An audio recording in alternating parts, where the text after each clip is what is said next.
Hello, my name is Ama-Tawiah, Essilfie at the QIMR Berghoven Medical Research Institute. Thank you for joining me. I'll be giving a brief summary of our recently published paper entitled Anti-protease levels in cystic fibrosis are associated with lung function, recovery from pulmonary exacerbations, and may be gender-related. Cystic fibrosis is a chronic genetic disorder that affects multiple organs, and chronic respiratory failure is usually the cause of mortality. Now, chronic infection with Pseudomonas aeruginosa initiates recruitment of neutrophils to the airways, and these neutrophils then induce the release of proteases, such as neutrophil elastase, which then cause injury to the lung. Secretory leukocyte protease inhibitor, or SLPI, is an important lung protease inhibitor produced by airway epithelial cells. SLPI is part of the host's anti-protease defense mechanism for neutrophil elastase and other proteases. It also has anti-inflammatory and antimicrobial properties. Now, several studies show altered SLPI in children with CF, but few investigations have been done into CF adults. So the main aim of our paper was to investigate sputum SLPI and neutrophil elastase in CF adults, both with and without Pseudomonas infection, during stable disease and acute exacerbations. We also looked at the effect of intravenous antibiotic treatment on sputum parameters and lung function.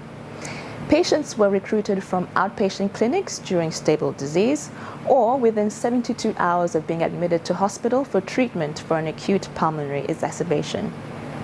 We then measured lung function and collected sputum. We performed neutrophil elastase and SLPI assays and also cultured samples to enumerate Pseudomonas numbers. Firstly, we show that CF patients have altered anti-protease to protease ratios. Stable patients with or without infection have reduced sputum SLPI compared to healthy controls. And interestingly, we show that females with Pseudomonas had the lowest SLPI levels. CF patients also had increased neutrophil elastase and total cell count, our marker of inflammation, compared to healthy controls. Secondly, we demonstrate that antibiotic treatment improved disease parameters. So post-treatment, we show a significant increase in SLPI and a significant decrease in inflammation and bacterial numbers compared to pre-treatment samples. Finally, we demonstrate a correlation between increased SLPI and clinical outcomes. We show that increased SLPI correlated with improved lung function, measured as FEV1% predicted, that decreased Pseudomonas levels correlated with decreased neutrophil elastase, and decreased inflammation correlated with better lung function. In conclusion, our study shows that CF airways have an inherent anti-protease to protease imbalance, even in clinically stable patients. SLPI is significantly decreased in Pseudomonas infected CF patients, and this is more pronounced in females.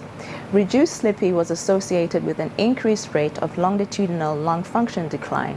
And finally, that antibiotic treatment of an acute exacerbation increased SLPI, reduced inflammation, and importantly, improved lung function outcomes. Thank you for your attention.